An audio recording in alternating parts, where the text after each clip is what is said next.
Serve and volley is a style of play in tennis where the player serving moves quickly towards the net after hitting a serve. The server then attempts to hit a volley, as opposed to the baseline style, where the server stays back following the serve and attempts to hit a ground stroke.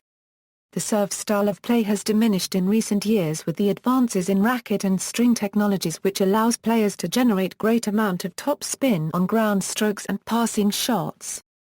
Also, the slowing of court surfaces and deflation of the balls for greater rallies for the enjoyment of spectators has also put a dampener on the serve and volley style. People also cite the lack of teaching the serve and volley art to juniors who are too small to effectively employ this method in the juniors, so it has become obsolete in grassroots tennis. The aim of this strategy is to put immediate pressure on the opponent with the intent of ending points quickly. Good returns must be made, or else the server can gain advantage. This tactic is especially useful on fast courts and less so on slow courts. For it to be successful, the player must either have a good serve or be exceptionally quick in movement around the net. Ken Rosewall, for instance, had a very feeble serve but was a very successful serve and volley player for 2 decades. Goran Ivanisevic, on the other hand, had success with serve and volley strategy with great serves and average volleys. The serve and volley era, although earlier tennis greats such as Bill Tilden, Ellsworth Vines, and Don Budge had been noted for their fine serves and net games, they had not played a serve and volley style game. Jack Kramer in the late 1940s was the first world-class player to consistently come to the net after every serve, including his second serve. Kramer writes, however, in his 1979 autobiography, that it was Bobby Riggs, his opponent in the 1948 Pro Tennis Tour, who began the strategy. When we first started touring, he came at me on his first serve, on his second serve, and on my second serve. My second serve didn't kick like Bobby's, so he could return that deep enough and follow into the net. It forced me to think attack constantly. I would rush in and try to pound his weakest point, his backhand.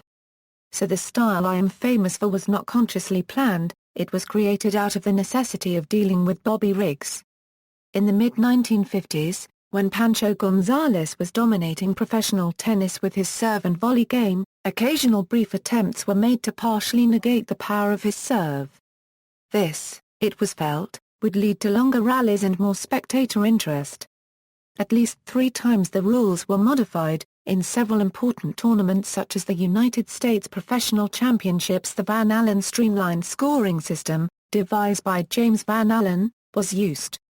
The match was scored as if in table tennis, with 21 points per game, 5 serves per player, and no second serves. The fans preferred the traditional scoring system, however, and in any case Gonzalez continued to win under VASSS rules. Jack Kramer, by then the professional tour promoter and no longer its dominant player, also tried a 3-bounce rule, in which the server could not come to the net until the ball had been in play for at least 3 bounces. Gonzalez won anyway, and this experiment was dropped.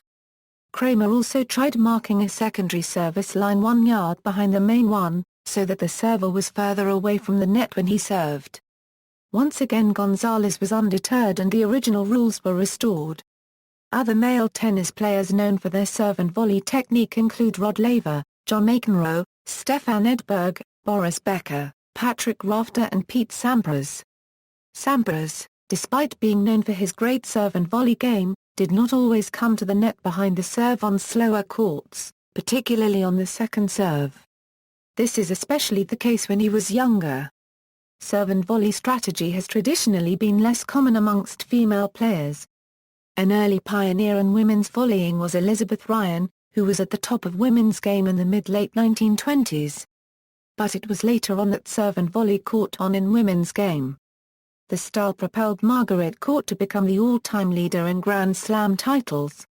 Later on Martina Navratilova and Yana Novotná became the players known for their serve and volley style. More recent than that, players such like Martina Hingis, Justine Henin, and Amalie Mauresmo were willing to come to the net, with Henin and Mauresmo playing a very heavy serve and volleying in general match during the 2006 Wimbledon finals. Henin was also known for serving and volleying on set points and match points, such as on championship point at the 2007 US Open final against Svetlana Kostsova. Serve and volley today, although the strategy has become less common nowadays, in both the men's and women's game, a few players still prefer to come in on their serves. It is also commonly used as a surprise tactic. Notable examples are Michael Lodra, Feliciano Lopez, Nicolas Mahut, Ray Ram, Gulismar 1/4 Raid Gangstrom Tapernek, Ivo Karlovia, Roberto Bautista Agut, Dustin Brown and Albano Olivetti. On the women's side, serve and volley has become almost extinct at the very top level. Roberta Vinci and Ye Sui are the only notable players that prefer to play with this style.